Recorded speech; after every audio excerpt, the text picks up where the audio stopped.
Good afternoon, everyone, and welcome. My name is Marianne Monteleone, Director of Education for LIBOR, and I'd like to officially welcome you to our Wednesday webinar as we celebrate National Realtor Fair Housing Month. Today, we have a very special guest with us on a very special topic. I have to say, an untapped topic, so we're really glad to have Kathleen with us. Let me formally introduce her and then turn it over to Kathleen.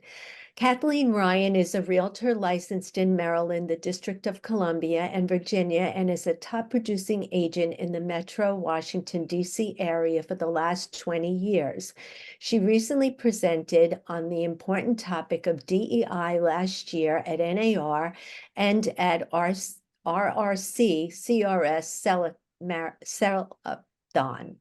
She is a member of the LGBTQ plus Alliance as an ally and also a member of ARIA, Asian Real Estate Association of America, DC chapter. She developed a keen interest in technology platforms as a former senior engineer. She has spoken nationally on various technology subjects, including AI, cryptocurrency, blockchain, metaverse, NFTs, and ChatGPT. She helped co-design a national accredited course on cryptocurrency and real estate for RRC CRS. Today, she's here with us to talk about equal and fair housing for all and a little bit more insight on the LGBTQ plus community and fairness in housing for all seeking shelter. So I turn it over to you, Kathleen, and welcome. Oh, thank you so very much. Thank you for joining us today. I just wanted to say that I think this is a very critical topic, and that's why, I spend part of my days learning and sharing with you. I like to tell the little bit of a story that I'm a Gemini, and Geminis, we take in information and then we turn around and we pass it on to others. And of course, I want to share all this good information with my fellow realtors, whether they're in the Washington, D.C. area or with you in the New York City area. And I'm hoping that the information I share with you today will be impactful to your business. So let me tell you a little bit more about me and why I think this topic is so important. As she already mentioned, I have been a realtor for almost 2 decades. I think it's going to be 2 decades in a few months. And my past clients have included members of the LGBTQ group. And, LGBTQ stands for lesbian and gay and bisexual, transgendered, and queer. I happen to be an ally. An ally means I actually am not a part of the group, but I am a supporting member. And I think this is so very critical because even though I don't fit perhaps as an LGBTQ identity, I support the equal rights of everyone who are within our community, our neighbors, our colleagues, people we want to do business with, as well as to learn a little bit about other people that we socialize with. So I think it's important to say, why is it important to be an ally? And again, April is our Fair Housing Month. And I truly believe that everyone deserves a home. It's a smart realtor, anyone that's here, realtors, real estate professionals, whether you're in mortgage lending or you're one of our settlement attorneys, we all value diversity, inclusion, and equity, often referred to as DEI. Today, I'll give you a little better understanding of what I see here in the Metro Washington, D.C. area and what's evident also in your New York City community, and really help you develop strong connections and how to serve the people that you are with, whether they're in New York City or you're, maybe doing outbound and sending some family to, I don't know, Los Angeles. And then ultimately, this information I want you to use to spur on to investigate more on your own when you have some time. Maybe you'll ponder it. Maybe you'll think about this the next time you meet a new client, and then maybe join some of these organizations. So my ultimate goal is to share this information so that you might be able to increase and broaden your real estate business. Now, in the economic times that we are in right now, with low inventory, the interest rates that people, perceive that it might be a little bit too high. It's not really that high, but, that's my personal opinion. You're always looking for clients, clients that you want to work with, clients that you want to serve, clients that you would hope that would come back to you and perhaps buy another house, a second home, or when they move once again, go somewhere else. So I'm just going to touch on this subject a little bit. The LGBTQ plus Alliance is a professional organization, and this is a little bit about their membership. Your profile can be listed once you become a member and you become a part of a group that refers within your own area. Maybe you serve in Long Island, but you don't go to Westchester. Sometimes you'll be down in the southern part of Manhattan, but you don't go all the way near Connecticut. And then you can refer your clients for somebody who may be interested in being served by somebody who may be LGBTQ friendly, or specifically asks for somebody who says they want to work with somebody who understands that they're a little bit nervous. They want to know how to give business to other people who may be interested in the space, and all of that. There's also an ability to get discounts on travel and business and client services, some that you share with your clients and some specifically for you. Within your own area, you have an opportunity to join in all local chapter events. I happen to be a member of the Chapter 3 Mid-Atlantic states, and you as members in New York City belong to Chapter 2. You can tag the Alliance logo to your marketing material if you so choose. You're telling people that you're learning about your community. You're telling people that you're affiliated with the community. You may yourself be a member of the LGBTQ community. It's kind of up to you. You'll get ongoing updates about Alliance and other LGBTQ information, and very specifically about real estate. So obviously, events like a parade might come up, or a chapter happy hour, or an educational event where somebody might get together and talk about the history of LGBTQ, for example.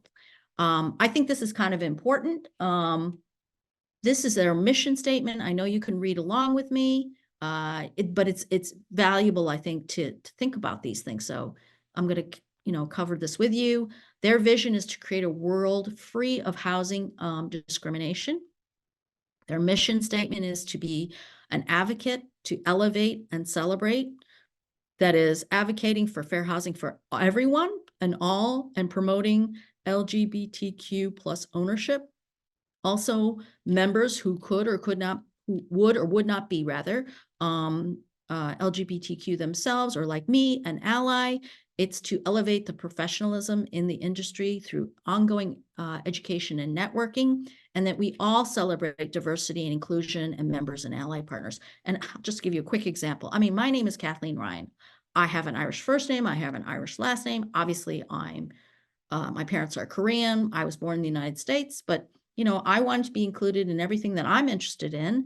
And also, to me, it's important that I welcome everyone else. So they provide value, community, and collaboration. They're interested in supporting equity, inclusion, and transparency.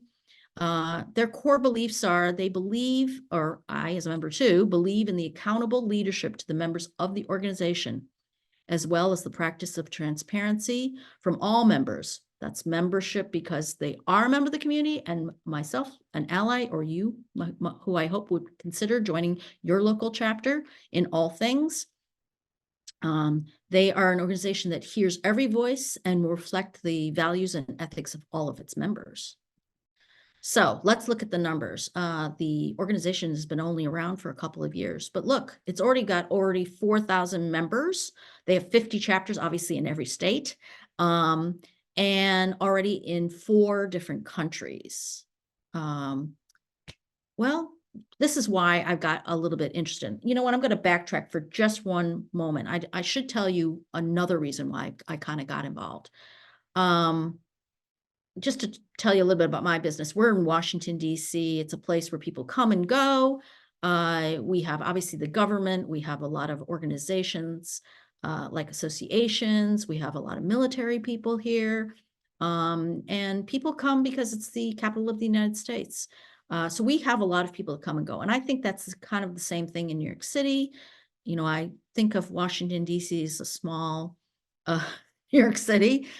And I feel like that even New York City is even more diverse and broader in their socioeconomic um, um, scale, actually. But about 10% of my business is identified with working with members of this community. About 30% of my business is about military. About 90% of my business is I work with someone and I hope that when they make their next housing move, they'll call me again because I try to do a good job.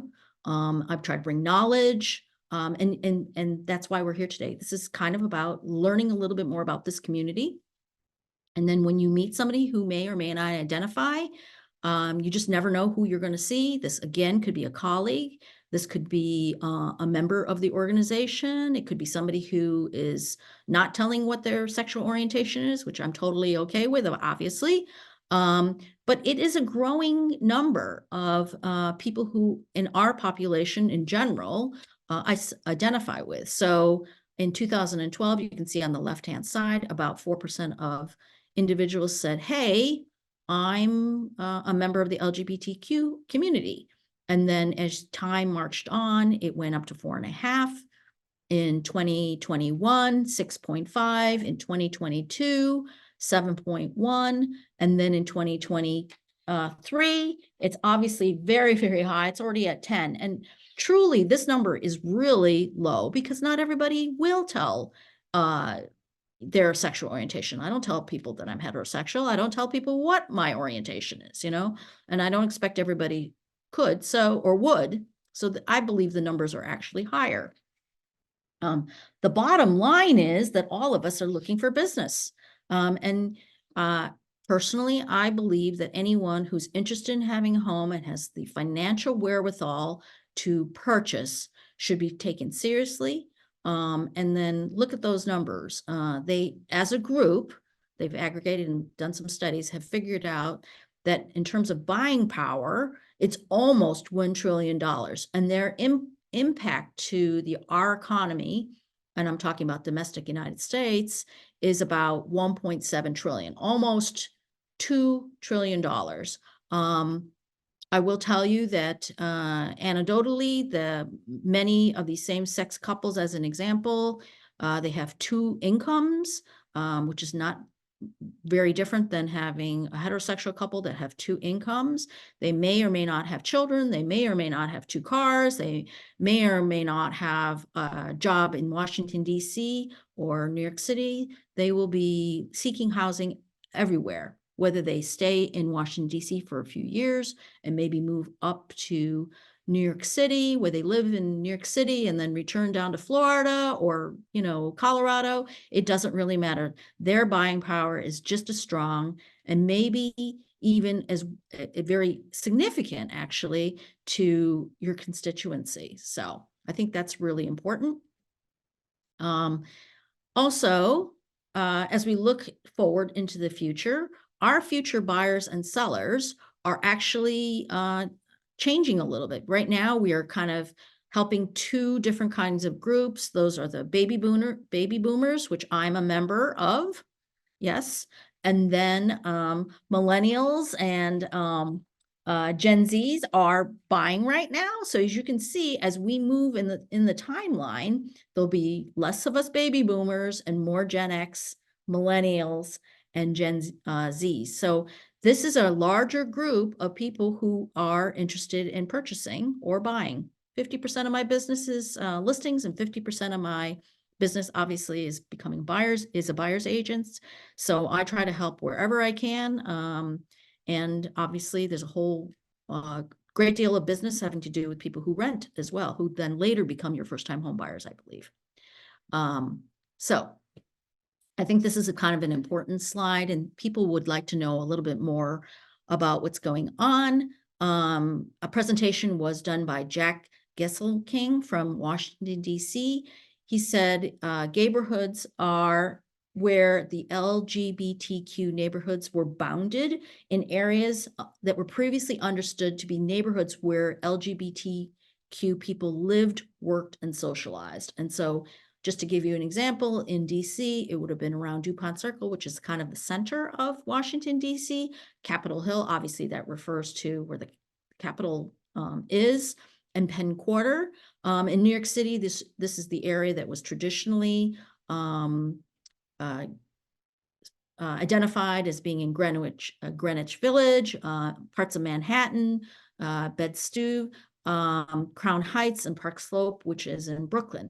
But this is changing. So as the Same-Sex Marriage Act happened, people obviously were recognized for their marriages, and they started moving. They also subsequently were able to adopt children, have children of their own. They became more interested in perhaps in schools, closer to great restaurants, good metros. In our area, you have the subway system there in New York City. And so they went everywhere. So there's no boundary anymore of where an LGBTQ person might want to consider living or moving to. They could be in rural Montana, and they could be in, I don't know, Los Angeles, I guess. And so where previously people said, well, I only serve, I happen to live in the Chevy Chase, Bethesda area in Maryland, and we only serve like Bethesda, Chevy Chase, Potomac, and Silver Spring. I'm actually licensed in Maryland, all of DC, and all of Virginia. We're kind of a place where all three of those jurisdictions are obviously very close to each other.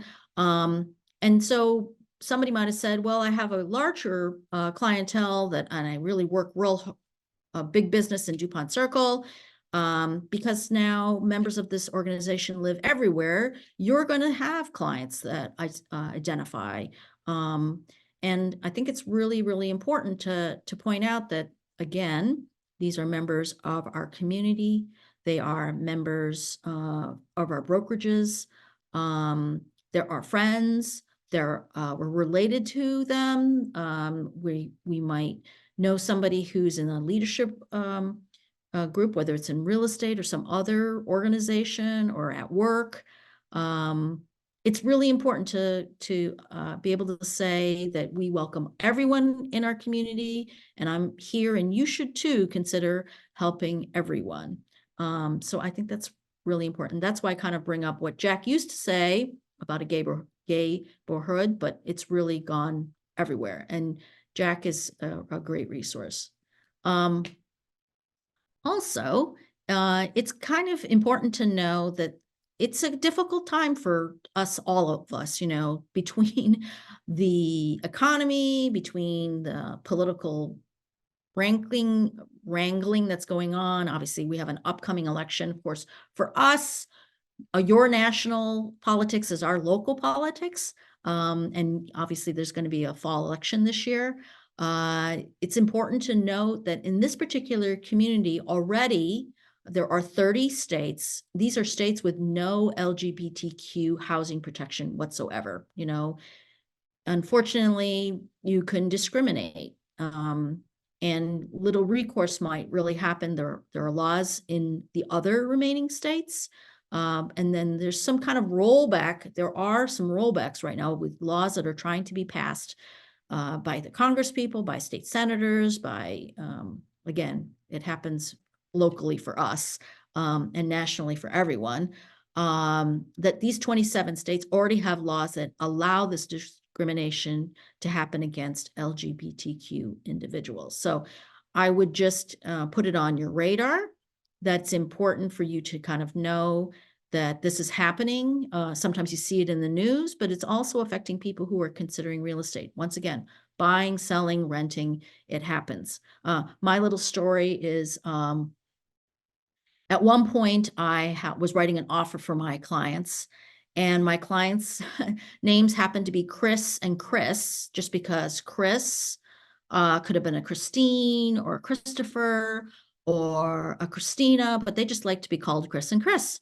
And I sent along my offer to the listing agent.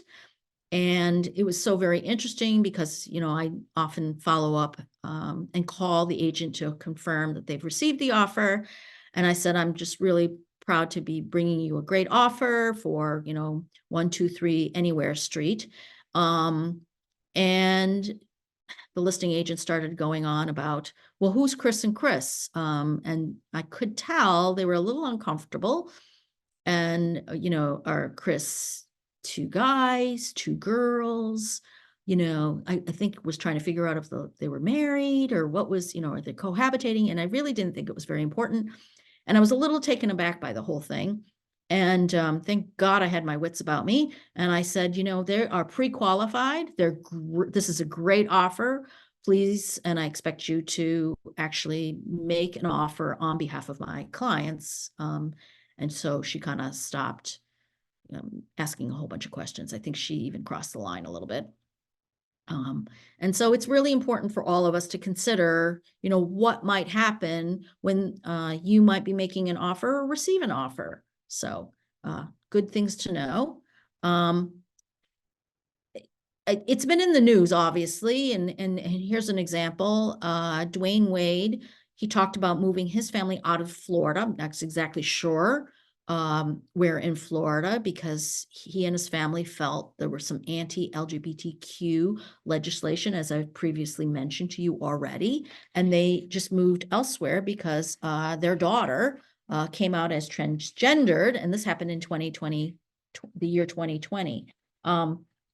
Also, you can see to the right-hand side, I make mention of the discriminatory legislation. I did mention that in a previous slide, but you can see these are the either on the books or trying to get on the books or actually being, slightly changed. And you can see some of the areas in the United States that may have some issues. And I don't see a lot of reference other than like West Virginia is not too far from us. And obviously I'm in Virginia, that's kind of close as well. I don't see as many in the Northeast or the other mid-Atlantic states, but really discrimination can happen anywhere. And I just want to make sure that you know that it could happen to your sibling. It could happen to your coworker. It could happen when they're at the bank. It could happen when they are buying a car. And obviously it's been happening in housing.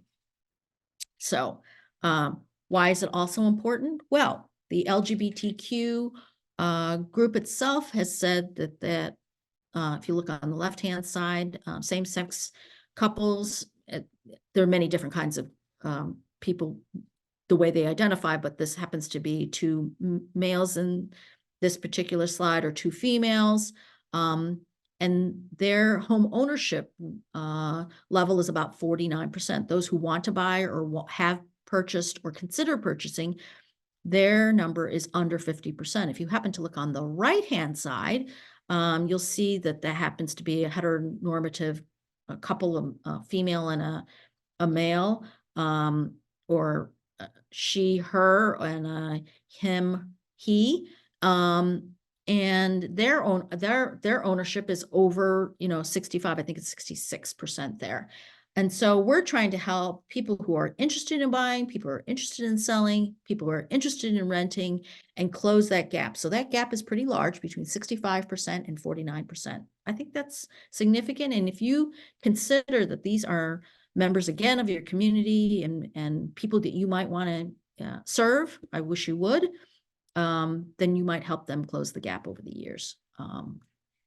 Okay, so it's very interesting to me also that I would like to point out that as many as they may be in the community, well, among us, there are over 4% of realtors who are also self-identified. So the people you see in the office, your leadership, your staff members, they happen to be part of this community, and you would want to serve them as well. You know them as friends, you know them as colleagues. Their resources, financial resources, is as important as ours, and we want to serve them. And so it's not quite, clear, and this number changes again because of self-identification, but the other nearly 96% identify as straight or heterosexual, but it's kind of fluid. 47% of LGBTQ employees believe being out at work could damage their career. And that's why I say that not everybody will tell everyone else who they love, who they want to socialize with, who they want to live with, who they want to work with, you know. So here's an opportunity for us we're the largest, organization. NAR is huge. What we can do as individuals, I feel like maybe each of us can be that pebble that you throw into a pond or a lake, and then what we can do within our own sphere of influence, within our own neighborhood and our community, within our states, within the groups that we socialize with, talking to your friends that are in Kansas or talking to your friends that live in Maine, how you can be helpful. So there is an organization, a campaign. It's called Stop the Hate in Real Estate, and there is a QR code if you want to take a moment. I would like to leave it up. I'm hoping everyone can see it. Take out your phones, take a snapshot of it. You can take a picture of it now and take another phone and look at it, or just go to their website, stopthehateinrealestate.com.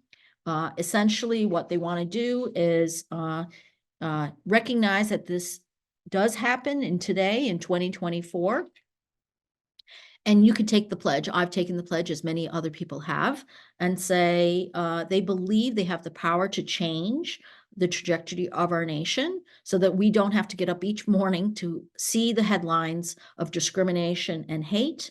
I, as a member or an advocate, want to advance the right of ownership for everyone, for anyone who can financially come to the conclusion that they want to rent, buy, or sell and buy something else. That we support the positive impact of real estate has on our economy, and we can help as an individual, as an organization, as a member of your brokerage, as a member of different groups, to stamp out discrimination and hate. We believe that we can be a positive influence within, as I mentioned before, our own sphere of influence. So, I'm a Brian Buffini person, and so we have like 250 to 300 people that we try to stay in touch with. These are people who know us well, who we influence. Maybe they've been previous clients or they've been longtime friends, and the little small things that we do impact others. So if we can, we want to combat discrimination and hate wherever we might see it. And since we are all real estate professionals, we will try to do what we can within our own industry. By the way, you don't have to be a real estate agent. Again, you can talk to your lender. You can talk to somebody who's a contractor. You can speak to somebody who is in one of the settlement companies or one of the settlement attorneys. So I just want to say it's just not all about being real estate people. So there are benefits beyond advocacy. I mean, many of us already do this anyways, and just because who we are as individuals and what we personally believe in. But if you do join this organization, you could be added to their top producers list. Obviously, you can put, and this is really important to me, not that I've filled out everything, but I need to go back and fill out some more stuff. But you can be on their website, which means you're on the internet even more. People can find you. Somebody might say, look, I'm really interested to work with somebody who is going to be supportive. Perhaps they're bisexual, perhaps they're queer. And again, you don't have to be bisexual or queer yourself. You just want to help somebody buy a house. They have yearly conferences. I think they've been to, I think this year's is going to be in Las Vegas.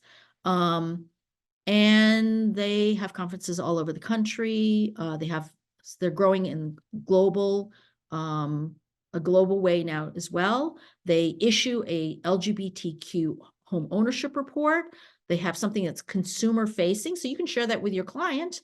And they often have not only national events, but chapter events. So like I said, they have Young Professional Network here in the DC area. They have happy hours. They do education. They will participate in the Pride Parade, which I think for us is in June. I'm not sure what dates it will be in New York City. But it's, again, another opportunity for you to learn, another opportunity for you to be supportive of your colleagues, to be supportive of your clients. I will give you some stories now. I think this is kind of important to know. I actually, in the last couple of years, have, I think, some really good personal stories to share. I helped a woman who wanted to leave Colorado. She happened to be in the military, and she wanted to be closer to family here in Maryland. And, as we got to know each other and she started to trust me a little bit more, and I got to know a little bit more about her needs, but you do all the normal things. You ask what they're looking for: single family home, 2-car garage, 4 bedrooms, how close she'll be to her new base that she was working here in the DC area. At some point, she did tell me she was a lesbian. So I took it that I made her feel comfortable. She bought a great house. I'm still in touch with her. She's going to be buying another house, a second home. And that's a way to grow your business. But, although I identify as an Asian woman, I was born in Ohio. Actually, I identify as a Midwesterner first. I felt that I personally had hoped that I did a good job, and you, as a professional in New York City, would do a great job and help somebody. She has, shared my name with other people in her community, and I'm helping them along the way. I also have an acquaintance who happens to have a child who has transgendered. So was born a him, he, and over several years became a she, and helped them buy a condo in Washington, D.C. That was perhaps a little bit more evident, but happy to help them. They bought a great condo. And then again, sharing my name and contact information with other members of their community. So I think that you could consider doing that. I think that's important for you to think about how you can grow your business. You can grow your business any way you want, but this is just another opportunity to think outside of the box, not necessarily do everything that you've always done in the past. Consider things you might want to change in this year or next year. I always take 2 new things I want to do every year and grow. So, it was made mention before the pandemic, and we knew, well, at the pandemic, I knew I was going to be home a lot, meaning I wasn't going to go to the office. So that's how I got into all the cryptocurrency. Thank God, by the way. Bitcoin's doing great. Thank you. So anyways, those are just 2 stories I wanted to share, and please ask me or share with me some of your stories, because I think this is really important to share stories, because it makes you feel makes your clients feel comfortable. The LGBTQ plus homes is one particular group here, and they actually have resources to help people with getting their credit a little bit more. That's a client-facing part of their directory, which would help their clients. On the other side, like the LGBTQ Alliance, you could search for a professional. Your name could right be there. You put that you're part of Queens, and they'll find you. So every time you could be found, the more times that you're found in your community, the more comfortable clients feel to reach out to you.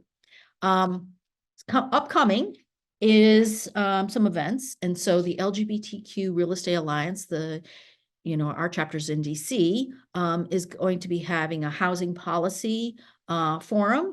Actually, it's called symposium, sorry. The sessions will be here in Washington, D.C. I still haven't heard yet where it's going to be. I think they're still trying to find space, but a day and a half where you might want to come and learn more. So if you're coming to NARS mid-year, and we welcome you to Washington, D.C., as a member of RRC and CRS, we're actually doing a bus tour. So if you want to get on the big bus and see all of DC, if you're not from our area or haven't been down here in a while, please join in. Those tickets will go fast. It's all about education and networking and advocacy all in one place. So here are the chapters. There's, I think, about 13 different groups. And so you can see in that green space, that's where you are located in Pennsylvania, New York, and I think New Jersey. I belong to chapter, which is the Mid-Atlantic states. So I cover areas in Virginia, Maryland, and DC. Again, in all 50 states, sorry, 50 chapters. That number's actually wrong. We're in all the, sorry about that. We're in all the states, as many of those states, plus states, it's growing. And we're in Canada, Costa Rica, and Mexico as well. Here's an opportunity for you. There's another QR code, which I think I'd like to leave up for a little bit. We asked the RRC group, which obviously we have members there as well. That's the certified residential specialist. You have to be in the, I don't know, top 2 or 3% of realtors in the country. That's where I spoke last at Celebration in Las Vegas. But if you take a picture of that, you can see what it is. Normally it's $200 a year, but with that code, you get the $50 discount. And so I repeat, you'll be listed for customer. They have a referral directory, which I love. I get business for being a CRS every year, which means people coming into Washington, D.C., and then we use it for going outbound as well. So if I want to send somebody to go to Chicago, I might want to look there.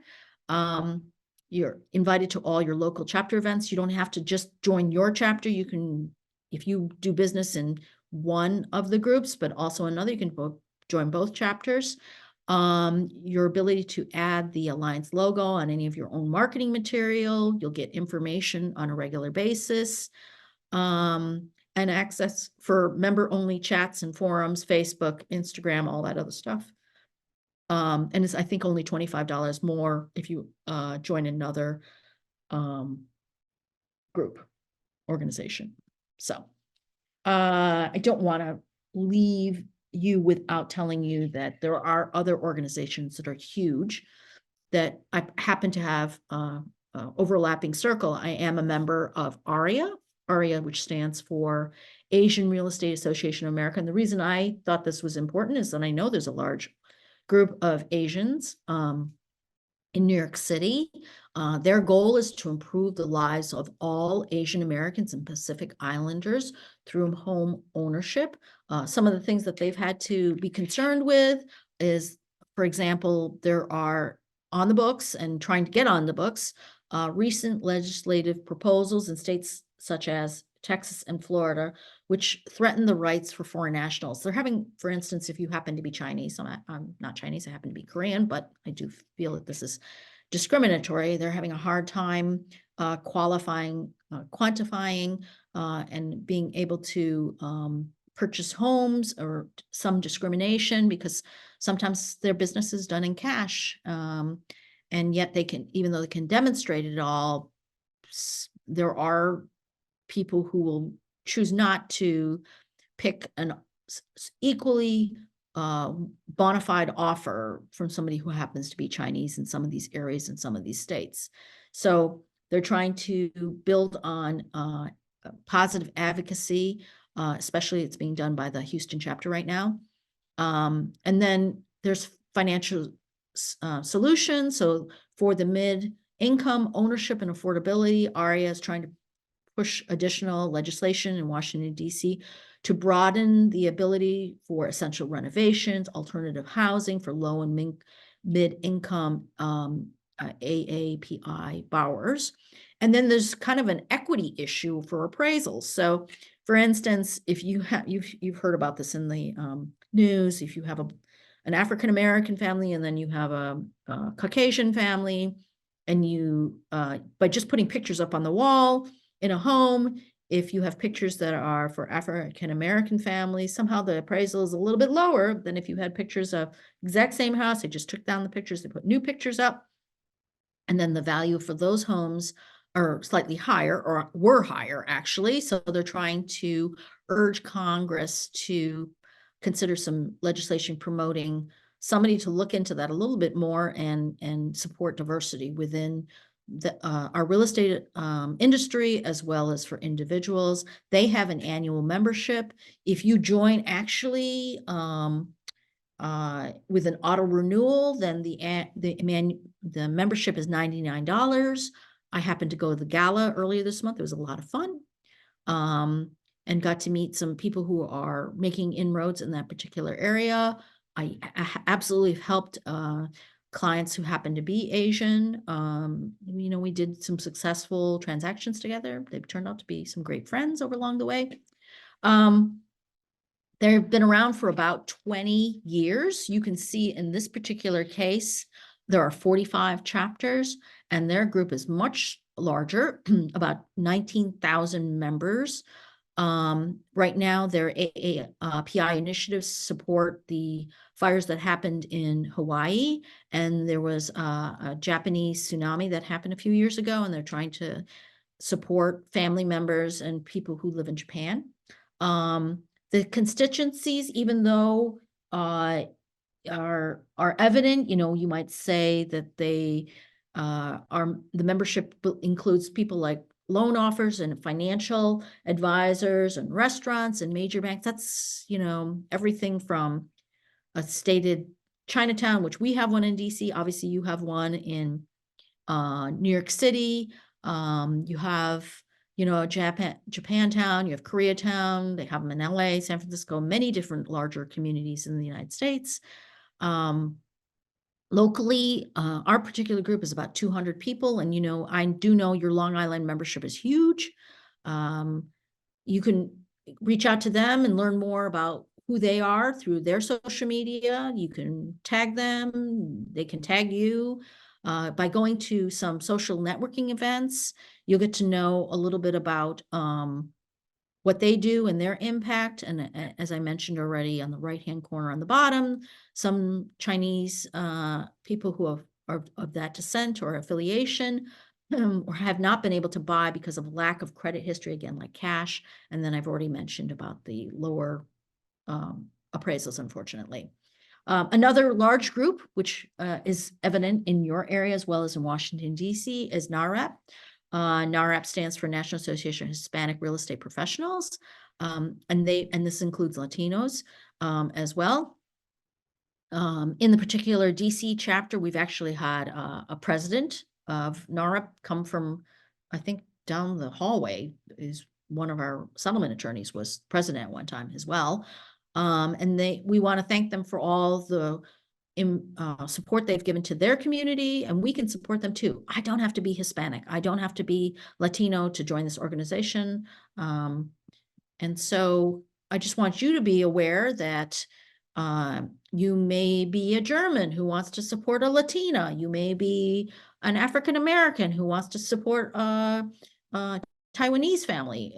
I think that we're all here to be educated, to make an impact to our neighborhoods, to be helpful to people that we know, and be helpful to our clients and get to know better. So the breakdown for the Latino population by generation, as you can see, is pretty significant. This happens to be sourced from the U.S. Census Bureau. It's not quite current. It's a 2021 slide. I actually borrowed it from the NAHREP's website, so a lot of information is actually on their websites. You can see that it's a large group of the millennials and Gen X's. Again, to me, look at the group to the right and look to the group to the left, the Gen X's and millennials and the Gen Z's and millennials of the Latino. So there's a lot of clients there for you in the future. And the one thing that I just want to mention I thought was very interesting is NAHREP's, his name is Leo Pareja. I hope I'm saying his name correctly. I didn't ask him directly. He is the former NAHREP president. Now he's the CEO of one of the brokerages that you know as EXP. So you may be involved as a member. You may want to be involved in some leadership role or whatever you want to do, but I just think that's really important. Also, it's kind of interesting that the president of the LGBTQ organization is a membership from LIBOR, which I thought was kind of cool. And so my hat's off to everyone that's part of LIBOR. You are very distinctive. I kind of look to your organization as a really strong membership. I really enjoy speaking to this community. And I think I learned a lot from all of you. So I thank you for that. NAHREP is also having an event. They have an event called Regional Connect. They have one in the Midwest. I don't know why they kind of call it the Midwest, but it's going to be in Nashville next month as well. But again, I'll have a whole fusion of things that I need to learn more about music and sports and food and all other activities to learn more about the Hispanic and Latino communities. They invite you again. You may just want to go as a guest. You may want to go as a member. I think we're kind of getting closer to my time here. So I just want to share. There's a picture of me.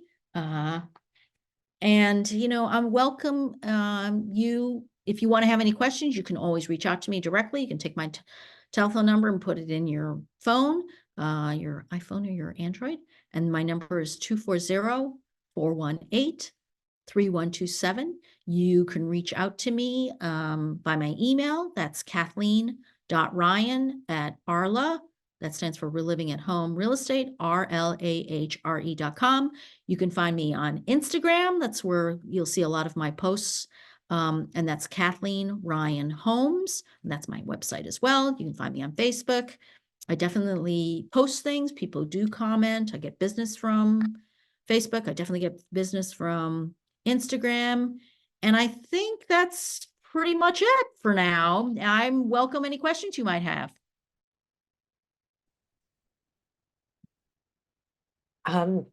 Hi, lots of great information. Thank you for, all that you shared with us, Kathleen.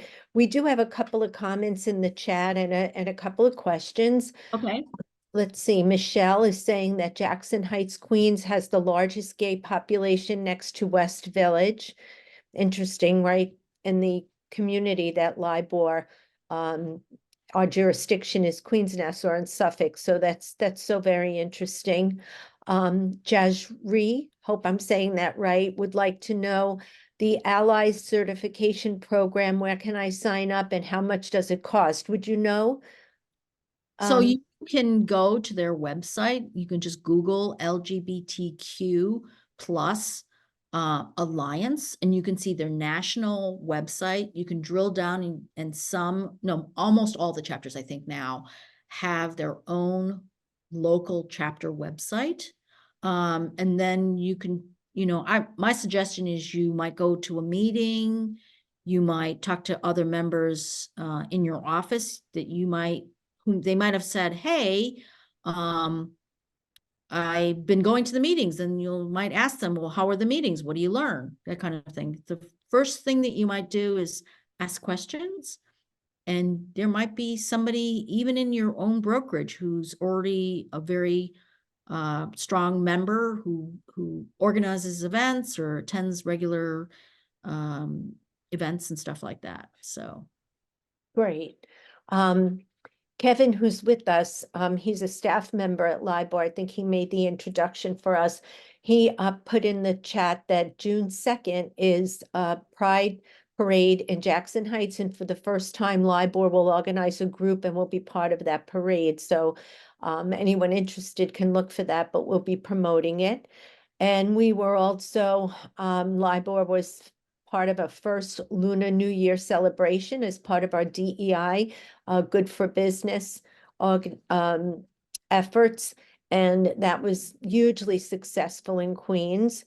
And Amy put in the chat the link to our website with the different groups that you mentioned and how everyone can get further involved.